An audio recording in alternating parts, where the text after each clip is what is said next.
The Mysterious Affair at Styles. Chapter 12. The Last Link. Poirot's abrupt departure had intrigued us all greatly. Sunday morning wore away, and still he did not reappear. But about 3 o'clock, a ferocious and prolonged hooting outside drove us to the window to see Poirot alighting from a car, accompanied by Jap and Summerhay. The little man was transformed. He radiated an absurd complacency. He bowed with exaggerated respect to Mary Cavendish. "Madame, I have your permission to hold a little reunion in the salon. It is necessary for everyone to attend." Mary smiled sadly. "You know, Monsieur Poirot, that you have carte blanche in every way. You are too amiable, madame." Still beaming, Poirot marshaled us all into the drawing room, bringing forward chairs as he did so. "Miss Howard, here. Mademoiselle Cynthia. Monsieur Lawrence, the good Dorcas, and Annie. Bien, we must delay our proceedings a few minutes until Mr. Inglethorpe arrives. I have sent him a note." Miss Howard rose immediately from her seat. "If that man comes into the house, I leave it." "No, no." Poirot went up to her and pleaded in a low voice. Finally, Miss Howard consented to return to her chair. A few minutes later, Alfred Inglethorpe entered the room. The company once assembled, Poirot rose from his seat with the air of a popular lecturer and bowed politely to his audience. "Messieurs, mesdames, as you all know, I was called in by Monsieur John Cavendish to investigate this case. I at once examined the bedroom of the deceased, which, by the advice of the doctors, had been kept locked, and was consequently exactly as it had been when the tragedy occurred. I found, first, a fragment of green material. Second, a stain on the carpet near the window, still damp. Thirdly, an empty box of bromide powders. To take the fragment of green material first, I found it caught in the bolt of the communicating door between that room and the adjoining one occupied by Mademoiselle Cynthia. I handed the fragment over to the police, who did not consider it of much importance. Nor did they recognize it for what it was, a piece torn from a Greenland omelette. There was a little stir of excitement. Now, there was only one person at Styles who worked on the land, Mrs. Cavendish. Therefore, it must have been Mrs. Cavendish who entered the deceased's room through the door, communicating with Mademoiselle Cynthia's room. "But that door was bolted on the inside," I cried. "When I examined the room, yes. But in the first place, we have only her word for it, since it was she who tried that particular door and reported it fastened. In the ensuing confusion, she would have had ample opportunity to shoot the bolt across. I took an early opportunity of verifying my conjectures. To begin with, the fragment corresponds exactly with the tear in Mrs. Cavendish's armlet. Also, at the inquest, Mrs. Cavendish declared that she had heard, from her own room, the fall of the table by the bed. I took an early opportunity of testing that statement by stationing my friend Monsieur Hastings in the left wing of the building, just outside Mrs. Cavendish's door. I myself, in company with the police, went to the deceased's room, and whilst there I, apparently accidentally, knocked over the table in question, but found that, as I had expected, Monsieur Hastings had heard no sound at all. This confirmed my belief that Mrs. Cavendish was not speaking the truth when she declared that she had been dressing in her room at the time of the tragedy. In fact, I was convinced that, far from having been in her own room, Mrs. Cavendish was actually in the deceased's room when the alarm was given. I shot a quick glance at Mary. She was very pale, but smiling. I proceeded to reason on that assumption. Mrs. Cavendish is in her mother-in-law's room. We will say that she is seeking for something and has not yet found it. Suddenly, Mrs. Inglethorpe awakens and is seized with an alarming paroxysm. She flings out her arm, overturning the bed table, and then pulls desperately at the bell. Mrs. Cavendish, startled, drops her candle, scattering the grease on the carpet. She picks it up and retreats quickly to Mademoiselle Cynthia's room, closing the door behind her.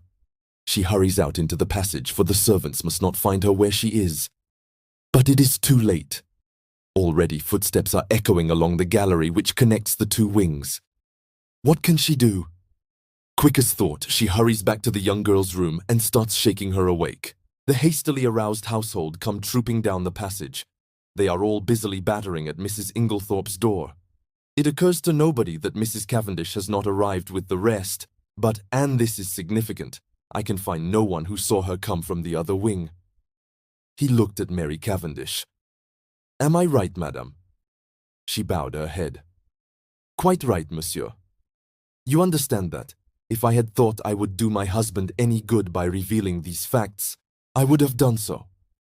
But it did not seem to me to bear upon the question of his guilt or innocence. In a sense, that is correct, madam. But it cleared my mind of many misconceptions and left me free to see other facts in their true significance." "The will!" cried Lawrence. "Then it was you, Mary, who destroyed the will." She shook her head, and Poirot shook his also. "No," he said quietly. "There is only one person who could possibly have destroyed that will, Mrs. Inglethorpe herself." "Impossible!" I exclaimed. "She had only made it out that very afternoon." "Nevertheless, mon ami, it was Mrs. Inglethorpe, because in no other way can you account for the fact that, on one of the hottest days of the year, Mrs. Inglethorpe ordered a fire to be lighted in her room." I gave a gasp. What idiots we had been never to think of that fire as being incongruous. Poirot was continuing. "The temperature on that day, monsieur, was 80 degrees in the shade. Yet Mrs. Inglethorpe ordered a fire. Why? Because she wished to destroy something and could think of no other way. You will remember that, in consequence of the war economics practiced at Styles, no waste paper was thrown away. There was therefore no means of destroying a thick document such as a will. The moment I heard of a fire being lighted in Mrs. Inglethorpe's room, I leaped to the conclusion that it was to destroy some important document, possibly a will. So the discovery of the charred fragment in the grate was no surprise to me. I did not, of course, know at the time that the will in question had only been made this afternoon, and I will admit that when I learnt that fact, I fell into a grievous error. I came to the conclusion that Mrs. Inglethorpe's determination to destroy her will arose as a direct consequence of the quarrel she had that afternoon, and that therefore the quarrel took place after and not before the making of the will. Here, as we know, I was wrong, and I was forced to abandon that idea. I faced the problem from a new standpoint. Now, at 4 o'clock, Dorcas overheard her mistress saying angrily, "You need not think that any fear of publicity or scandal between husband and wife will deter me." I conjectured, and conjectured rightly, that these words were addressed not to her husband, but to Mr. John Cavendish. At 5 o'clock, an hour later, she uses almost the same words, but the standpoint is different. She admits to Dorcas, "I don't know what to do. Scandal between husband and wife is a dreadful thing." At 4 o'clock, she has been angry, but completely mistress of herself. At 5 o'clock, she is in violent distress and speaks of having had a great shock.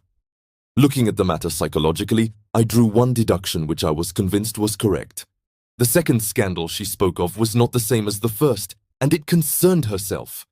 Let us reconstruct.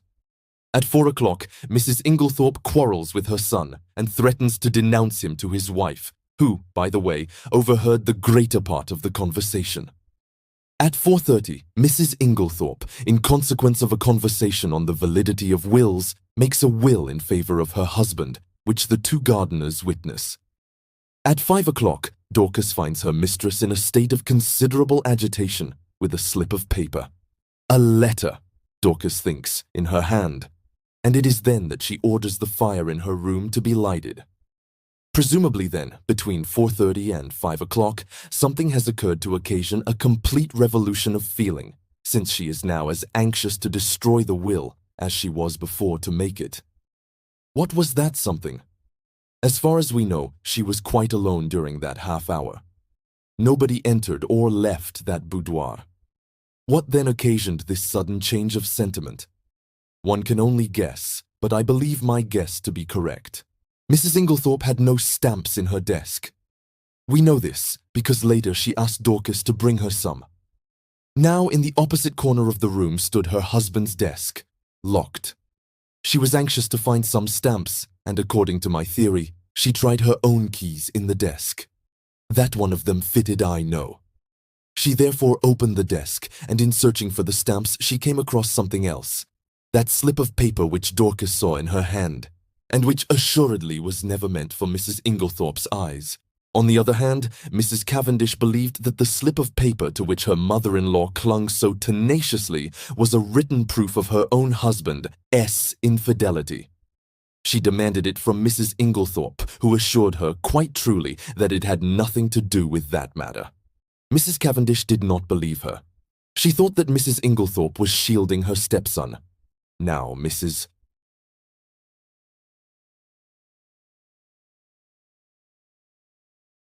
Cavendish is a very resolute woman, and behind her mask of reserve, she was madly jealous of her husband. She determined to get hold of that paper at all costs, and in this resolution, chance came to her aid. She happened to pick up the key of Mrs. Inglethorpe's dispatch case, which had been lost that morning. She knew that her mother-in-law invariably kept all important papers in this particular case. Mrs. Cavendish, therefore, made her plans as only a woman driven desperate through jealousy could have done. Sometime in the evening, she unbolted the door leading into Mademoiselle Cynthia's room. Possibly she applied oil to the hinges, for I found that it opened quite noiselessly when I tried it. She put off her project until the early hours of the morning as being safer, since the servants were accustomed to hearing her move about her room at that time. She dressed completely in her land kit and made her way quietly through Mademoiselle Cynthia's room into that of Mrs. Inglethorpe. He paused a moment, and Cynthia interrupted. "But I should have woken up if anyone had come through my room. Not if you were drugged, mademoiselle." "Drugged? Mais, oui, you remember," he addressed us collectively again, "that through all the tumult and noise next door, Mademoiselle Cynthia slept. That admitted of two possibilities. Either her sleep was feigned, which I did not believe, or her unconsciousness was induced by artificial means. With this latter idea in my mind, I examined all the coffee cups most carefully, remembering that it was Mrs. Cavendish who had brought Mademoiselle Cynthia her coffee the night before. I took a sample from each cup and had them analyzed, with no result. I had counted the cups carefully in the event of one having been removed. 6 persons had taken coffee, and 6 cups were duly found. I had to confess myself mistaken. Then I discovered that I had been guilty of a very grave oversight. Coffee had been brought in for 7 persons, not 6, for Dr. Bauerstein had been there that evening. This changed the face of the whole affair, for there was now 1 cup missing. The servants noticed nothing since Annie, the housemaid who took in the coffee, brought in 7 cups, not knowing that Mr. Inglethorpe never drank it, whereas Dorcas, who cleared them away the following morning, found 6 as usual, or strictly speaking, she found 5, the 6th being the one found broken in Mrs. Inglethorpe's room. I was confident that the missing cup was that of Mademoiselle Cynthia. I had an additional reason for that belief in the fact that all the cups found contained sugar, which Mademoiselle Cynthia never took in her coffee. My attention was attracted by the story of Annie about some salt on the tray of cocoa, which she took every night to Mrs. Inglethorpe's room. I accordingly secured a sample of that cocoa and sent it to be analyzed. "But that had already been done by Dr. Bauerstein," said Lawrence quickly. "Not exactly. The analyst was asked by him to report whether strychnine was, or was not, present. He did not have it tested, as I did, for a narcotic." "For a narcotic?" "Yes. Here is the analyst's report. Mrs. Cavendish administered a safe but effectual narcotic to both Mrs. Inglethorpe and Mademoiselle Cynthia, and it is possible that she had a mauvais quart d'heure in consequence. Imagine her feelings when her mother-in-law is suddenly taken ill and dies, and immediately after she hears the word poison. She has believed that the sleeping draught she administered was perfectly harmless, but there is no doubt that for one terrible moment she must have feared that Mrs. Inglethorpe's death lay at her door. She is seized with panic, and under its influence she hurries downstairs and quickly drops the coffee cup and saucer used by Mademoiselle Cynthia into a large brass vase, where it is discovered later by Monsieur Lawrence. The remains of the cocoa she dare not touch. Too many eyes are upon her. Guess at her relief when strychnine is mentioned, and she discovers that after all the tragedy is not her doing. We are now able to account for the symptoms of strychnine poisoning being so long in making their appearance. A narcotic taken with strychnine will delay the action of the poison for some hours." Poirot paused. Mary looked up at him, the color slowly rising in her face. All you have said is quite true, Monsieur Poirot. It was the most awful hour of my life. I shall never forget it. But you are wonderful. I understand now what I meant when I told you that you could safely confess to Papa Poirot, eh? But you would not trust me. I see everything now, said Lawrence. The drugged cocoa, taken on top of the poisoned coffee, amply accounts for the delay. Exactly. But was the coffee poisoned, or was it not? We come to a little difficulty here, since Mrs. Inglethorpe never drank it. What? The cry of surprise was universal. No. You will remember my speaking of a stain on the carpet in Mrs. Inglethorpe's room? There were some peculiar points about that stain. It was still damp. It exhaled a strong odor of coffee, and embedded in the nap of the carpet I found some little splinters of china. What had happened was plain to me, for not 2 minutes before I had placed my little case on the table near the window, and the table, tilting up, had deposited it upon the floor on precisely the identical spot.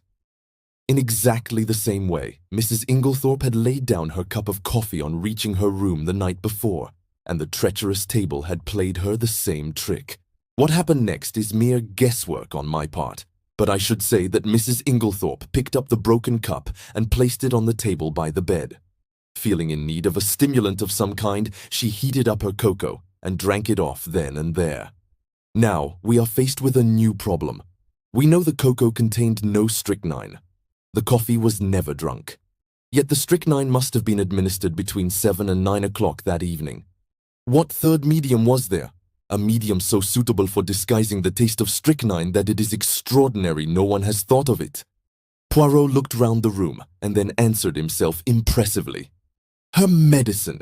Do you mean that the murderer introduced the strychnine into her tonic? I cried. There was no need to introduce it.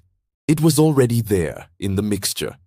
The strychnine that killed Mrs. Inglethorpe was the identical strychnine prescribed by Dr. Wilkins. To make that clear to you, I will read you an extract from a book on dispensing, which I found in the dispensary of the Red Cross Hospital at Tadminster.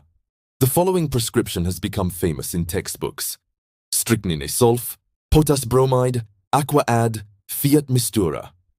This solution deposits in a few hours the greater part of the strychnine salt as an insoluble bromide in transparent crystals. A lady in England lost her life by taking a similar mixture. The precipitated strychnine collected at the bottom, and in taking the last dose she swallowed nearly all of it. Now there was, of course, no bromide in Dr. Wilkins's prescription, but you will remember that I mentioned an empty box of bromide powders. 1 or 2 of those powders introduced into the full bottle of medicine would effectually precipitate the strychnine, as the book describes, and cause it to be taken in the last dose.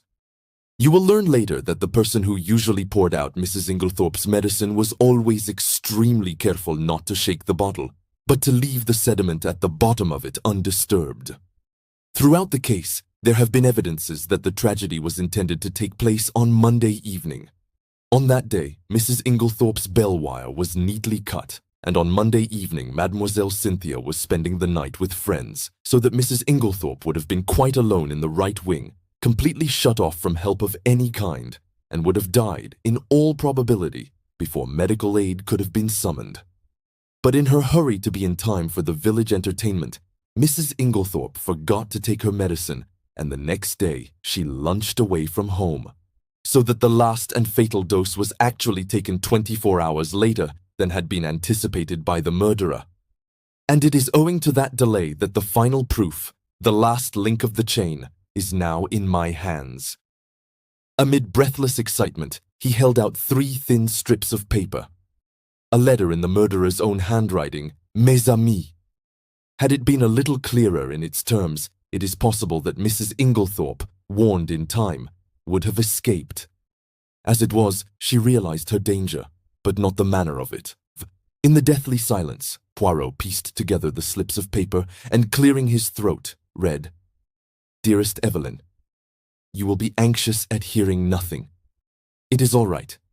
Only it will be tonight instead of last night. You understand?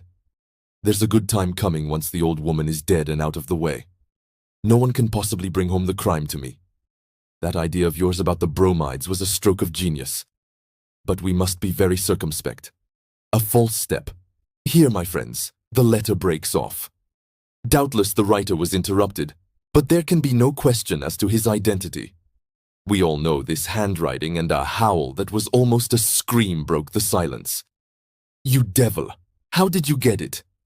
A chair was overturned. Poirot skipped nimbly aside. A quick movement on his part, and his assailant fell with a crash. Messieurs, mesdames, said Poirot with a flourish. Let me introduce you to the murderer, Mr. Alfred Inglethorpe.